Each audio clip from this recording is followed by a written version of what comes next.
오늘 마가복음 5장 25절로부터 34절의 말씀을 가지고 절망의 끝에서 만난 소망이라는 제목으로 함께 하나님 말씀 나누도록 하겠습니다. 웃긴 이야기가 하나 있는데요. 어떤 여자분이 본인이 사실은 노래를 잘 못하는데 자신이 생각하기에 자기는 노래를 잘한다라고 믿고 있었습니다. 어느 날 이 집에 아주 어린 조카가 놀러 왔습니다. 그런데 이 조카가 뭔가 못마땅한지 계속 물어대기 시작했어요. 우니까 옆집에 너무 미안해서 이 여자분이 견딜 수가 없어가지고 이 애를 빨리 재워야 되겠는데 자꾸 우니까 그래서 이분이 자장가를 불렀어요. 잘 자라 잘 자라 우리 애가야 하고 노래를 불렀어요. 그런데 얼마 후에 이웃집 아줌마가 와서 문을 두드리더니 이러는 거예요. 제발 부탁인데 아이가 그냥 울게 내버려 두세요. 무슨 말인지 아시죠? 아이가 우는 게 낫지 차마 당신의 노래는 도저히 못 듣겠다라는 거죠. 우리는 종종 거룩한 착각을 하며 삽니다. 사실 그렇지 않은데 나는 그렇다고 굳게 믿는 것은 참으로 어려운 것이죠.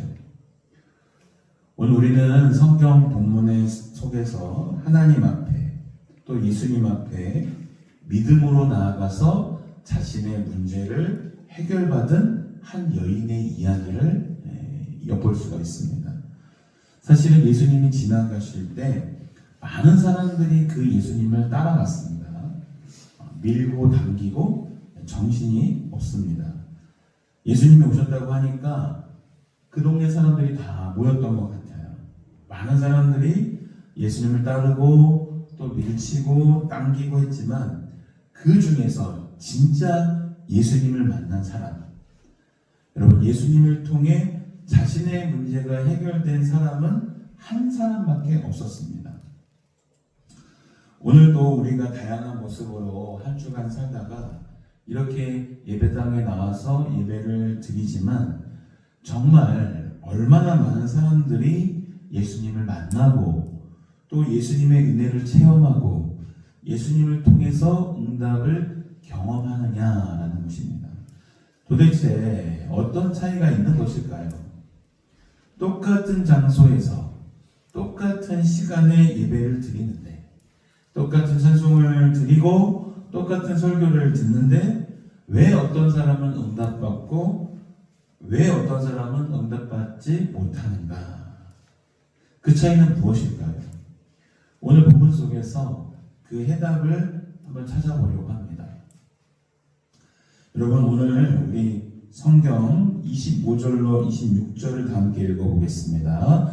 12해를 혈루증으로 알아온 한 여자가 있어 많은 의사에게 많은 괴로움을 받았고 가진 것도 다 허비하였으되 아무 효험이 없고 도리어 더 중하여졌던 차에. 아멘.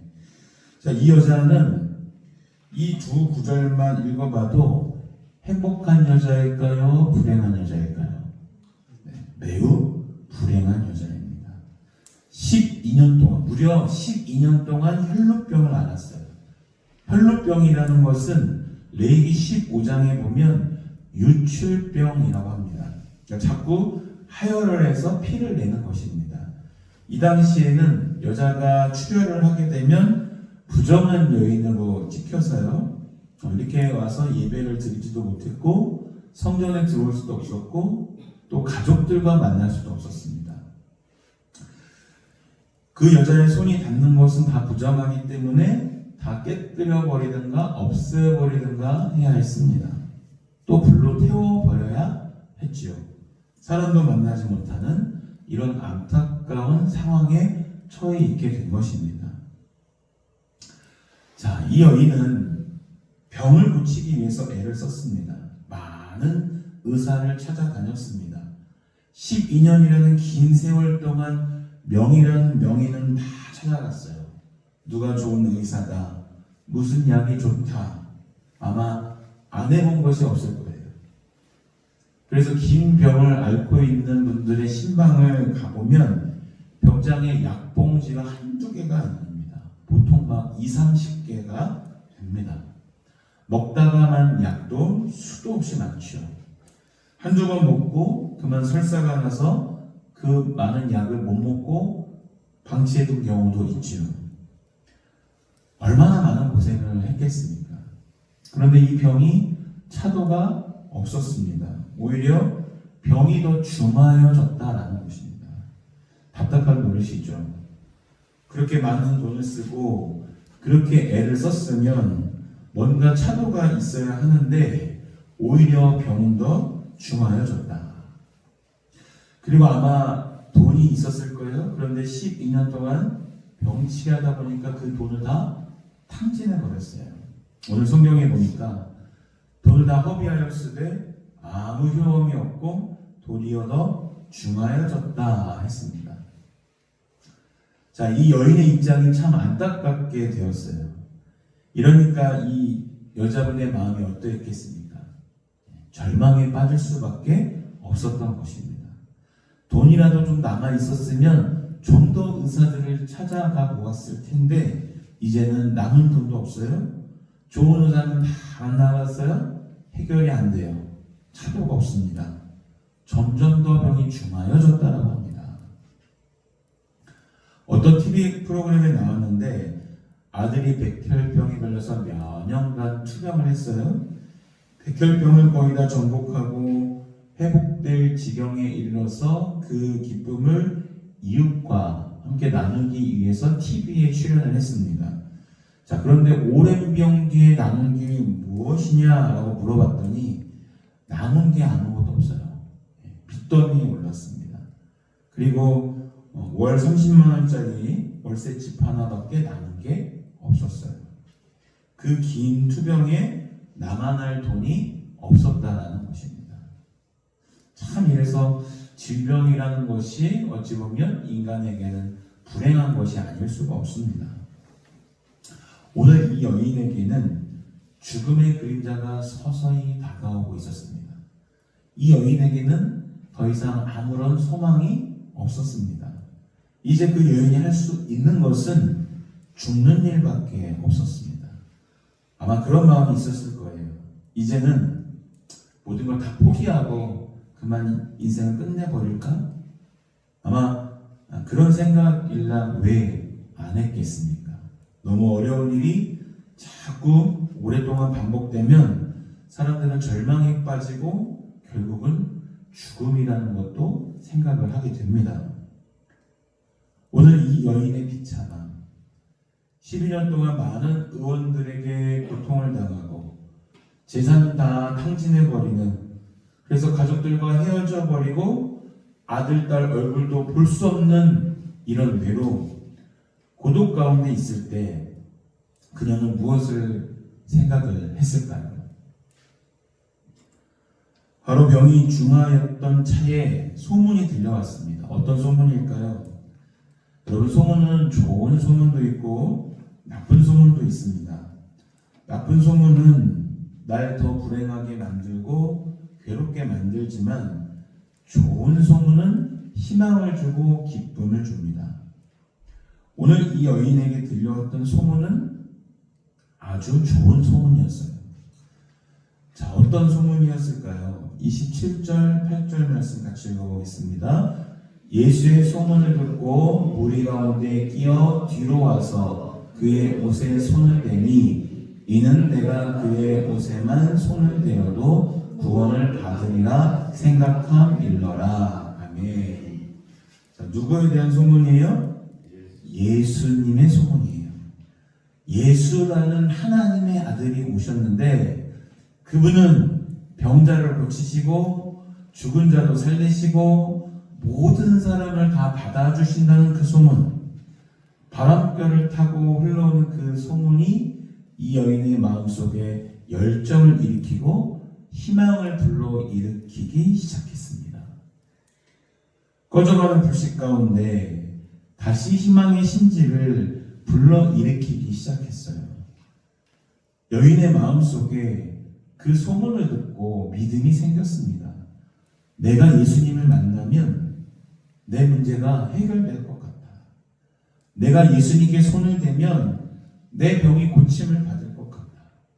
그리고 그 예수님이 갈릴리 바다를 건너서 우리 마을에 오신대. 이 소문을 듣고 여인의 마음속에 믿음이 싹트기 시작을 했습니다. 여러분, 소문이라는 게 이렇게 중요한 것입니다. 나쁜 소문을 듣고 나쁜 길로 걸어가는 분들이 있어요. 어디 가면 나쁜 짓 하는 약을 살 수 있대. 어디 가면 도박하는 사람들이 모여있대. 아무나 돈만 있으면 끼워준대. 이런 거 나쁜 소문이죠. 그러나 좋은 소문이 있습니다. 여호수아 2장에 보니까 라합이라는 여인은 하나님에 관한 소문을 들었어요.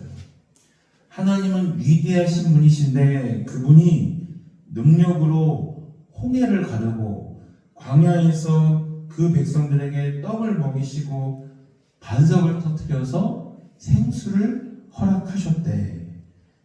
그 소문을 듣고 라합은 알고 있었어요. 그래서 이스라엘의 정탐꾼이 왔을 때 그 소문을 듣고 그들을 숨겨주었죠. 그 여인의 마음속에 하나님에 대한 믿음이 생겨난 것입니다. 그래서 이 소문은 참 중요한 건데요. 우리가 누군가를 통해서 소문을 듣고 누군가를 통해서 말씀을 들을 때 그것이 내게 믿음이라는 결정체로 바뀌어지는 것입니다. 이 여인이 소문을 듣고 믿음이 생겼어요. 그리고 마침 자기 마을에 예수님이 오셔서 지나가신다는 그런 소리를 들었을 때 달려 나갔어요. 근데 수많은 무리들이 예수님을 둘러싸고 있었습니다. 그러나 여인은 그 사람들 틈을 비집고 끼어 들어가기 시작했어요. 왜요? 예수님의 옷에 손을 대야 내 병이 나으리라는 그 확신과 믿음이 있었기 때문이죠. 참 놀라운 일이죠. 결코 쉬운 일은 아니었어요. 왜요? 이 여인은 자신이 유출병 환자였기 때문이죠. 자신에게서는 냄새가 나서 사람들이 알아채면 큰일이 납니다. 그러나 많은 사람들이 이렇게 움직임을 했으니까 사람들이 미처 눈치를 채지 못했을 거예요.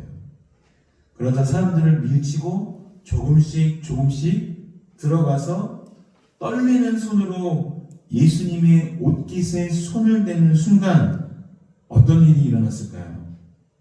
자기의 혈루 근원이 마른 것을 직감적으로 느끼게 됐습니다. 네. 느낄 수 있잖아요. 그렇죠? 막 몸이 아프던 분들이 갑자기 어느 순간 기도를 받았는데 자유함을 얻게 되는 거. 코가 막혔던 분이 코가 확 뚫리는 기분을 느낄 때 뭔가 낫고 있구나. 아마 이 여인도 그렇게 느꼈을 것 같습니다. 예수님께서 돌아보시면서 누가 내 옷에 손을 대었느냐고 물으십니다. 제자들은 아니 이 많은 사람이 이렇게 있는데 누가 예수님께 손을 대는지 우리가 어떻게 압니까? 그때 이 여인이 자기를 가리키는 줄 알고 떨리는 마음으로 도둑이 제발저린다고, 그렇죠? 왜 옷깃에 손을 댔고 내 병이 나은 것을 확인했기 때문에 떨리는 모습으로 예수님 앞에 와서 여쭈어 아랬습니다. 자, 예수님이 뭐라고 하셨습니까? 놀라운 선언을 하셨어요. 우리 본문 34절 말씀 같이 읽겠습니다. 예수께서 이르시되 딸아 내 믿음이 너를 구원하였으니 평안히 가라. 내 병에서 놓여 건강할지어다. 아멘. 딸아 내 믿음이 너를 구원하였으니 평안히 가라. 내 병에서 놓여 뭐라고요? 건강할지어다. 아멘. 할렐루야. 그렇습니다.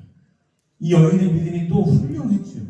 그러나 여러분, 오늘 우리는 이 여인이 치료받고 이렇게 샬롬이라는 평강을 선물 받고 영과 육이 건강해져서 육신만 치료받는 것이 아니라 영혼까지 구원을 받은 것입니다. 하나님께서 평안할지어다 샬롬의 복을 주셨어요. 그 복을 안고 갈 때 여인의 기쁨은 이루 말할 수 없었을 것입니다. 오늘 말씀에서 우리가 꼭 기억해야 할 한 가지가 있습니다. 누가 오늘 일을 하셨을까요?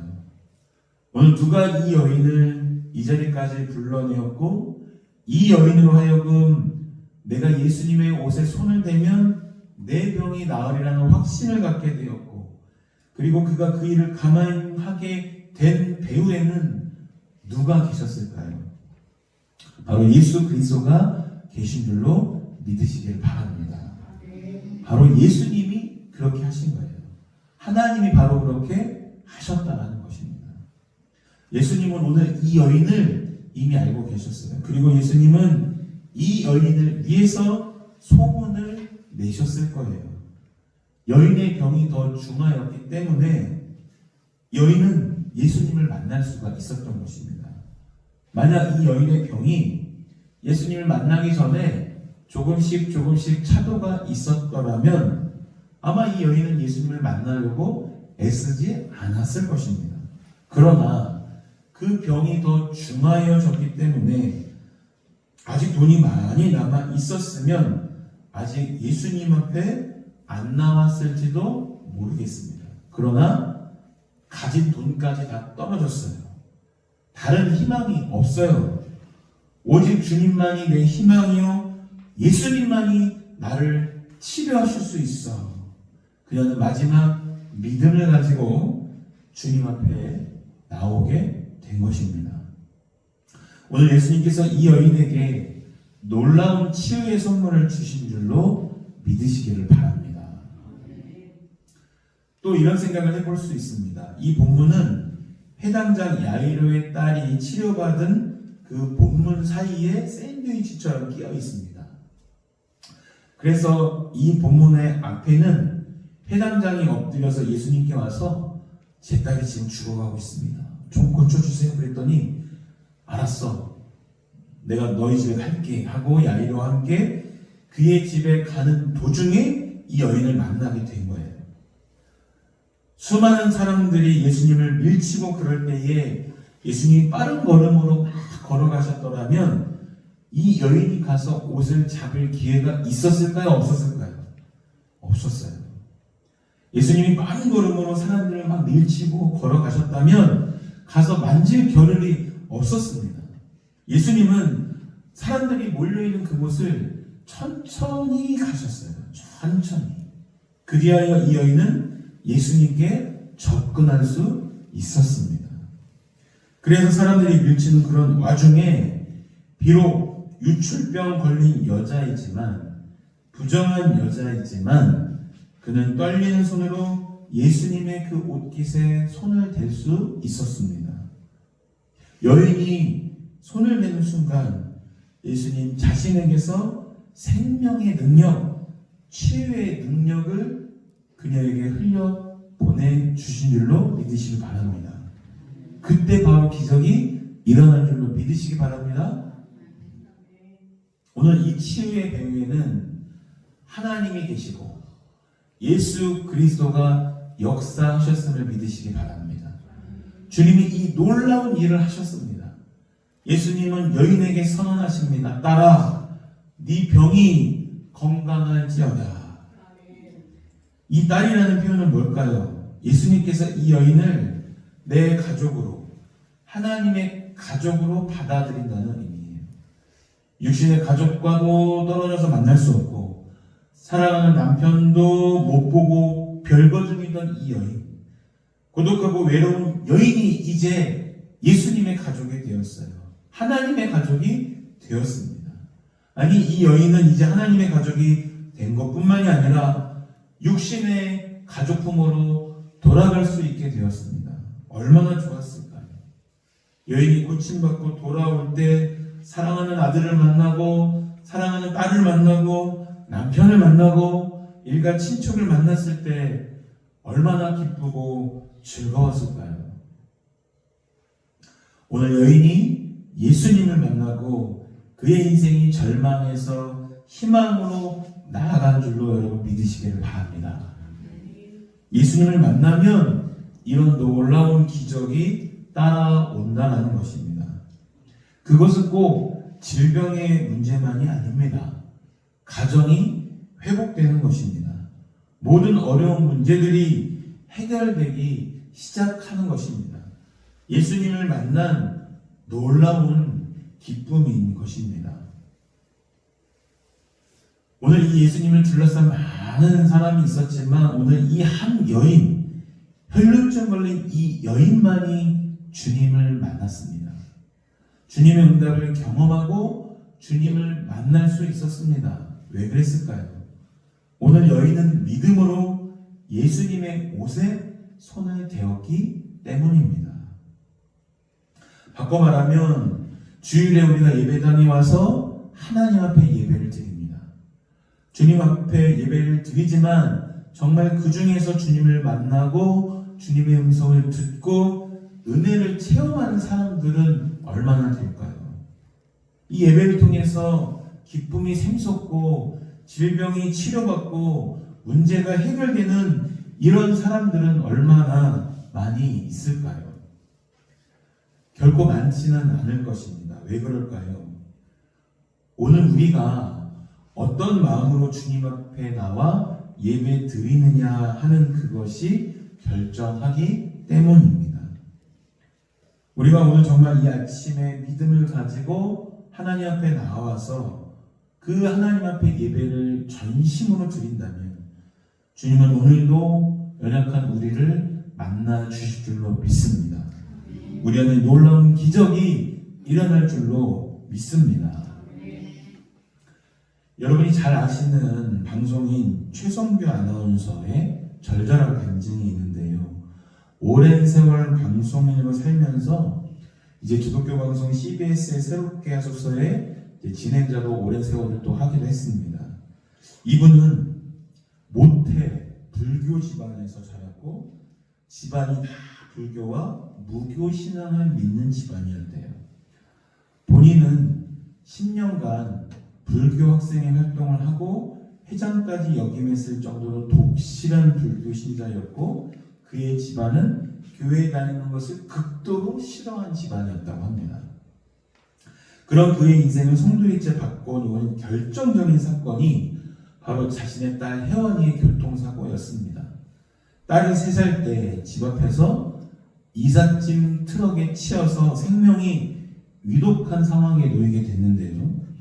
아침 생방송을 마치고 뒤늦게 딸의 사고 소식을 접한 최성규 아나운서는 딸을 살리기 위해서 절박한 심정으로 하나님께 매달렸다고 합니다. 평소 불교 신자였던 그는 소식을 듣고 차를 몰고 이제 가는데 영등포 로타리에서 꽉 막힌 교통 체증 속에 갇힌 채 하나님, 우리 딸을 한 번만 살려주세요. 제발 살려만 주신다면 하나님이 시키신 대로 다 하겠습니다. 라고 간절히 기도했대요. 사고 현장에서 즉사 판정을 받았던 딸 혜원이가 이 최성규 아나운서가 1시간 넘게 품에 안고 하나님 앞에 간절히 기도하는 동안 차츰 이 아이의 몸에 온기가 돌아오고 다시 숨을 쉬기 시작하는 기적이 일어났습니다. 딸의 입에서 핏덩어리를 제거하니까 아이가 가느다란 숨을 쉬었고 이후 기적적으로 의식을 회복했다고 합니다.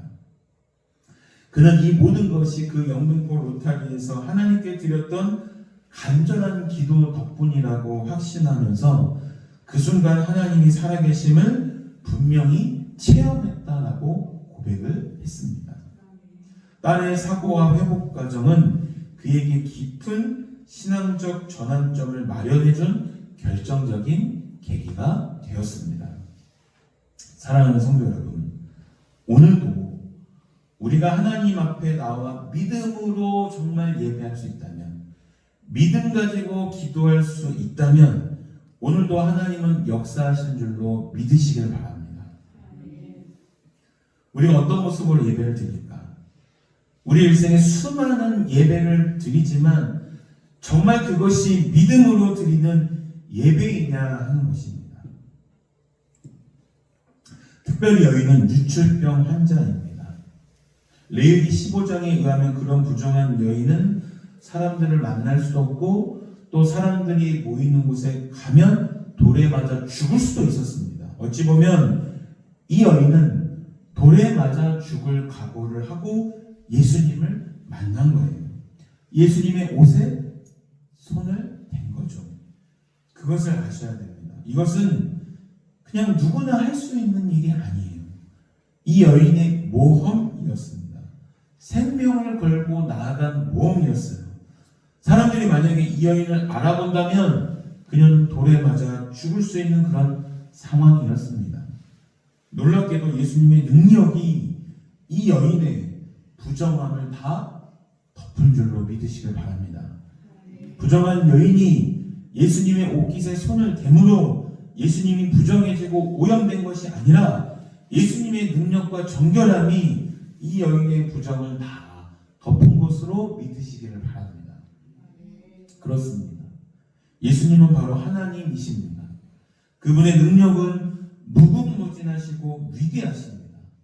오늘 우리가 우리의 부족함을 가지고 나아가서 간구할 때, 믿음으로 나아갈 때 주님은 오늘도 우리에게 역사하신 줄로 믿습니다. 그럼 우리가 어떤 모습으로 예배에 나와야 할까요? 좀 더 일찍 나와서 우리가 기도로 예배를 준비할 수 있다면, 오늘 우리가 바빠서 그런 분들도 있겠지만 가능하면 미리 15분 전, 20분 전에 나와서 오늘 말씀 한번 찾아보고 찬송도 찾아보고 그리고 기도로 예배를 준비할 수 있다면 어떨까요? 하나님, 오늘 예배를 통해서 내가 은혜 받기를 원합니다. 내가 하나님 만나기를 원합니다. 내 인생의 문제가 해결받기를 원합니다. 이런 심령으로 기도하고 또 오늘 말씀 전하는 설교자를 위해서, 오늘 찬양대를 위해서, 오늘 기도하는 기도자를 위해서 그렇게 기도하고 우리가 예배에 참여할 수 있다면 그 예배는 분명 다르지 않을까요? 적어도 그 예배는 믿음으로 드리는 예배, 예수님의 그 옷깃에 손을 대는 그 믿음의 모습인 그 예배가 되지 않을까요? 저는 오늘 여러분들이 모든 예배에 믿음으로 그렇게 나아올 수 있기를 간절히 바랍니다.